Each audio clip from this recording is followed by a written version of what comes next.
Bell's palsy అంటామండి.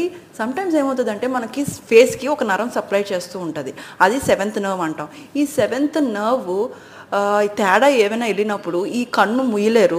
మూతి వంక తిరిగిపోతూ ఉంటది. దానివల్ల ఇబ్బంది ఏంటంటే వాళ్ళు నవ్వుతున్నప్పుడు బయట వాళ్ళు తేడాగా కనబడుతూ ఉంటది కదండీ!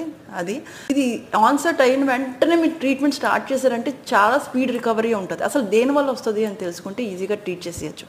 ఫస్ట్ వైరల్ ఇన్ఫెక్షన్స్ వల్ల జ్వరం, పొక్కులు వస్తూ ఉంటాయి ఇక్కడ కొంతమందికి. అది హెర్పిస్ అనే viral infection most common. Second thing ఏంటంటే ఆటో ఇమ్యూన్ రియాక్షన్స్. మన బాడీయే ఒక నరాన్ని అటాక్ చేసేస్తూ ఉంటదన్నమాట. సమ్‌టైమ్స్ ఏమంటే ఈ నరానికి బ్లడ్ సప్లై చాలా కారణాల వల్ల సప్లై ఉండదు. ఇంకోటేంటి చల్ల గాల్లో వెళ్తూ ఉంటారు వాకింగ్. సో వాళ్ళకి ఎక్కువగా వస్తదండి. ఎందుకంటే టెంపరేచర్ చేంజెస్‌లో ఆ టైంలో ఎక్కువగా వైరల్ ఇన్ఫెక్షన్స్ అంటూ ఉంటాయి. ఎక్కువ ఏసీ పెట్టేసుకున్నా కూడా ఇక్కడ చెవుల్లోని తేడా ఎళ్లి ఈ యొక్క నరం